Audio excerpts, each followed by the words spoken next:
Isso é um transistor, um dos dispositivos mais importantes já inventados.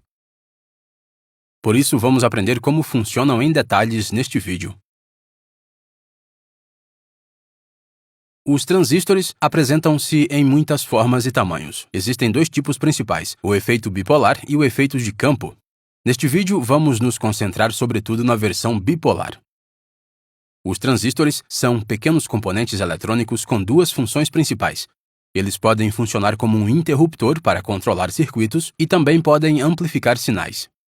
Pequenos transistores de baixa potência são acondicionados numa caixa de resina para ajudar a proteger as partes internas, mas os transistores de maior potência terão uma caixa parcialmente metálica que é utilizada para ajudar a remover o calor gerado, já que isso irá danificar os componentes ao longo do tempo. Geralmente encontramos esses transistores de corpo metálico presos a um dissipador de calor que ajuda a remover o calor indesejado. Por exemplo, no interior desta fonte de corrente contínua, temos alguns transistores MOSFET que estão ligados a grandes dissipadores de calor. Sem o dissipador de calor, os componentes atingem rapidamente 45 graus Celsius ou 113 graus Fahrenheit, com uma corrente de apenas 1,2 amps. Se tornarão muito mais quentes à medida que a corrente aumenta. No entanto, para circuitos eletrônicos com pequenas correntes, podemos utilizar apenas os transistores de corpo de resina que não necessitam de um dissipador de calor. No corpo do transistor, encontramos algum texto, o qual nos dirá o número da peça que podemos utilizar para encontrar a ficha de dados do fabricante. Cada transistor é classificado para lidar com uma certa voltagem e corrente, pelo que é importante verificar essas folhas de dados. Com um transistor, temos 3 pinos etiquetados, E, B e C. Isso representa o emissor, a base e o coletor. Tipicamente, com estes transistores tipo corpo de resina com a borda plana, o pino esquerdo é o emissor, o meio é a base e o lado direito é o coletor. Porém, nem todos os transistores utilizam esta configuração, por isso verifique a folha de dados do fabricante. Sabemos que se ligarmos uma lâmpada a uma bateria, ela acenderá. Podemos instalar um interruptor no circuito e controlar a luz ao interromper a fonte de alimentação. Mas isso requer um humano para controlar manualmente o interruptor. Como podemos então automatizar isso? Para tal, utilizamos um transistor. Este transistor está bloqueando o fluxo de corrente, pelo que a luz está desligada, mas se fornecemos uma pequena voltagem ao pino de base no meio, faz com que o transistor comece a permitir o fluxo de corrente no circuito principal. Assim a luz acende. Podemos então colocar um interruptor no pino de controle para o operar remotamente, ou podemos colocar um sensor sobre este para automatizar o controle. Tipicamente precisamos aplicar pelo menos 0,6 a 0,7 volts ao pino base para que o transistor se ligue. Por exemplo, este circuito de transistor simples tem um LED vermelho com uma fonte de alimentação de 9 volts ao longo do circuito principal. O pino de base é ligado à fonte de alimentação CC da bancada. O diagrama do circuito tem este aspecto. Quando a tensão de alimentação do pino de base é de 0,5 volts, o transistor está desligado, pelo que o LED também está desligado. A 0,6 volts, o transistor está ligado, mas não completamente. O LED está apagado porque o transistor ainda não está deixando fluir a corrente completa através do circuito principal. Assim, a 0,7 volts, o LED é mais brilhante porque o transistor está deixando passar quase toda a corrente. E a 0,8 volts, o LED está totalmente iluminado, o transistor está completamente aberto. Então, o que está acontecendo é que estamos usando uma pequena voltagem e corrente para controlar uma voltagem e corrente maiores. Vimos que uma pequena alteração da voltagem no pino de base causa uma grande alteração no circuito principal. Consequentemente, se introduzirmos um sinal no pino de base, o transistor atua como um amplificador. Podemos ligar um microfone que varia o sinal de voltagem no pino de base, e isso amplificará um alto-falante no circuito principal para formar um amplificador bem básico. Tipicamente, há uma corrente muito pequena no pino base, possivelmente apenas 1 mA ou até menos. O coletor tem uma corrente muito mais elevada, por exemplo, 100 mA. A razão entre estes dois é conhecida como ganho de corrente e usa o símbolo beta. Podemos encontrar a razão na ficha técnica do fabricante. Neste exemplo, a corrente de coletor é 100 mA e a corrente de base é 1 mA, pelo que a razão é 100 dividida por 1, o que nos dá 100. Podemos reorganizar esta fórmula para encontrar também as correntes.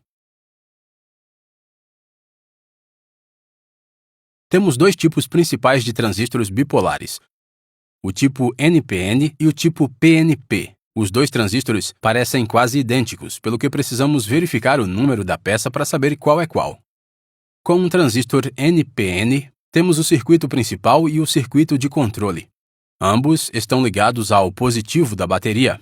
Até carregarmos no interruptor do circuito de controle, o circuito principal está desligado. Podemos ver que a corrente está fluindo através dos dois fios para o transistor. Podemos remover o circuito principal e o LED do circuito de controle continuará a acender quando o interruptor for acionado, uma vez que a corrente está regressando à bateria através do transistor. Neste exemplo simplificado, quando o interruptor é pressionado, há 5 mA fluindo para o pino de base. Há 20 mA fluindo para o pino conector e 25 mA fluindo para fora do emissor. Consequentemente, a corrente combina no transistor. Com um transistor PNP, temos novamente o circuito principal e o circuito de controle. Mas agora o emissor está ligado ao positivo da bateria. O circuito principal está desligado, até pressionarmos o interruptor no circuito de controle. Com este tipo, podemos ver que parte da corrente flui para fora do pino de base e regressa à bateria. O resto da corrente flui através do transistor e através do LED principal e de volta à bateria. Se retirarmos o circuito principal, o LED do circuito de controle ainda se ligará. Neste exemplo, quando o interruptor é pressionado, há 25 mA fluindo para o emissor, 20 mA fluindo para fora do coletor e 5 mA fluindo para fora da base. Assim, a corrente se divide no transistor. Vou colocá-los lado a lado para que se possa ver como se comparam. Os transistores são mostrados em desenhos elétricos com símbolos como estes. A seta é colocada sobre o condutor emissor. A seta aponta na direção da corrente convencional, para que saibamos como ligá-los aos nossos circuitos. Para compreender como funciona um transistor, quero que primeiro imaginem a água fluindo através de um tubo. A água flui livremente através da tubulação, até a bloquearmos com um disco. Se ligarmos um tubo mais pequeno ao principal e colocarmos uma porta basculante dentro deste pequeno tubo, podemos mover o disco usando uma roldana. Quanto mais longe a porta basculante se abrir, maior é o caudal de água no cano principal. A porta basculante é um pouco pesada, pelo que uma pequena quantidade de água não será suficiente para abrir. É necessária uma certa quantidade de água para forçar a porta a abrir. Quanto mais água tivermos fluindo neste pequeno tubo, mais a válvula se abre e permite que cada vez mais água flua no tubo principal. É essencialmente assim que funciona um transistor NPN. Talvez já saiba que, quando desenhamos circuitos eletrônicos, utilizamos corrente convencional. Assim, neste circuito transistor NPN, assumimos que a corrente flui das baterias positivamente tanto para o coletor como para os pinos de base e depois para fora do pino emissor. Usamos sempre esta direção para desenhar nossos circuitos. Porém, não é isso que está realmente acontecendo. Na realidade, os elétrons estão fluindo do negativo para o positivo de uma bateria. Isso foi provado por Joseph Thomson, que realizou algumas experiências para descobrir o elétron e também provar que este fluía na direção oposta. Assim, na realidade, os elétrons fluem do negativo para o emissor e depois para fora do coletor e dos pinos de base. A isso chamamos fluxo de elétrons. Vou colocá-las lado a lado para que se possa ver a diferença nas duas teorias. Lembre-se, desenhamos sempre circuitos usando o método convencional de corrente. Mas os cientistas e engenheiros sabem que é assim que funciona realmente o fluxo de elétrons. Já abordamos em detalhes o funcionamento de uma bateria no nosso vídeo anterior. Dê uma olhada, links na descrição do vídeo. Muito bem, então sabemos que a eletricidade é o fluxo de elétrons através de um fio. O fio de cobre é o condutor e a borracha é o isolante. Os elétrons podem fluir facilmente através do cobre, mas não podem fluir através do isolador de borracha. Se olharmos para o modelo básico de um átomo para um condutor metálico, temos o núcleo no centro e este está rodeado por uma série de invólucros orbitais que seguram os elétrons. Cada invólucro contém um número máximo de elétrons, e um elétron precisa ter uma certa quantidade de energia para ser aceito em cada invólucro. Os elétrons mais afastados do núcleo são os que detêm mais energia. O invólucro mais exterior é conhecido como invólucro da valência. Um condutor tem entre 1 e 3 elétrons no seu invólucro da valência. Os elétrons são mantidos no lugar pelo núcleo, mas existe um outro invólucro conhecido como a banda condutora. Se um elétron pode alcançar esta, então pode se libertar do átomo e se mover para outros átomos. Com um átomo metálico como o cobre, o invólucro da valência e a banda condutora se sobrepõem, de modo que é muito fácil para os elétrons se moverem. Com um isolador, o invólucro mais externo é muito acondicionado. Há muito pouco ou nenhum espaço para que um elétron se junte. O núcleo tem um aparato firme nos elétrons e a banda de condução está longe, pelo que os elétrons não podem chegar a isso para escapar. Portanto, a eletricidade não pode fluir através deste material. No entanto, há outro material conhecido como semicondutor. O silício é um exemplo de um semicondutor. Com este material, há muitos elétrons no invólucro da valência para que seja um condutor, pelo que atua como isolador. Mas, como a banda de condução está bastante próxima, se fornecermos alguma energia externa, alguns elétrons irão ganhar energia suficiente para darem o salto para a banda de condução e ficarem livres. Portanto, este material pode atuar tanto como isolante como condutor. O silício puro não tem quase nenhum elétron livre. Por isso, o que os engenheiros fazem é dopar o silício com uma pequena quantidade de outro material, o que altera suas propriedades elétricas. Chamamos isso de doping de tipo P e N.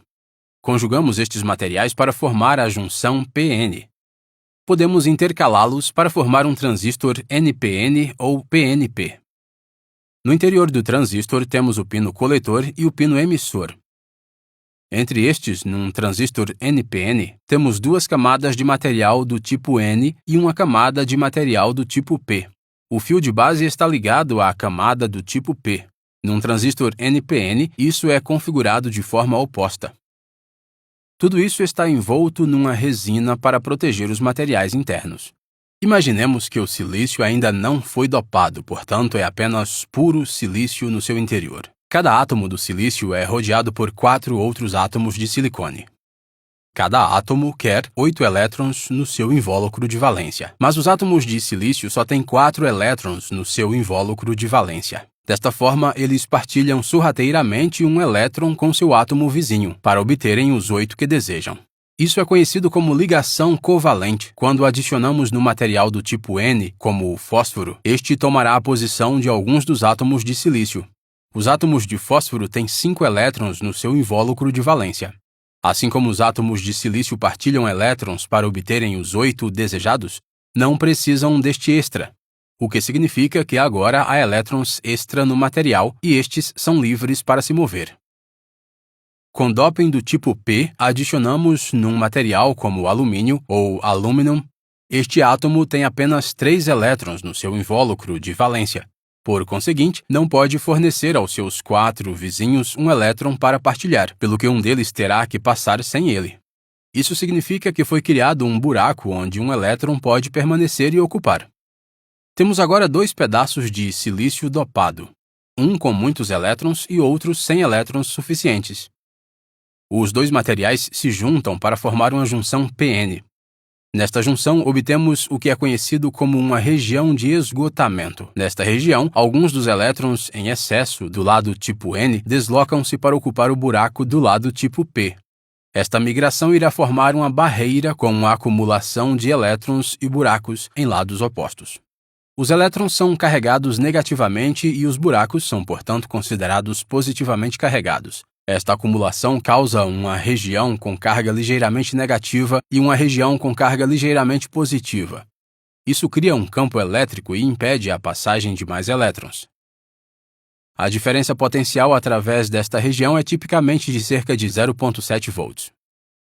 Quando ligamos uma fonte de tensão através das 2 extremidades, com o positivo ligado ao material do tipo P, isso criará uma polarização para frente e os elétrons começarão a fluir. A fonte de tensão tem que ser maior que a barreira de 0,7 volts caso contrário, os elétrons não conseguem fazer o salto. Quando invertemos a fonte de alimentação de modo a que o positivo seja ligado ao material do tipo N, os elétrons retidos na barreira serão puxados de volta para o terminal positivo e os buracos serão puxados de volta para o terminal negativo. Isso provocou uma polarização inversa. Num transistor NPN, temos duas camadas de material do tipo N, pelo que temos duas junções e, por conseguinte, duas barreiras. Deste modo, nenhuma corrente pode fluir através dele normalmente. O material do tipo N emissor é fortemente dopado, pelo que há aqui um grande excesso de elétrons. O tipo P de base é ligeiramente dopado, pelo que existem aqui alguns buracos.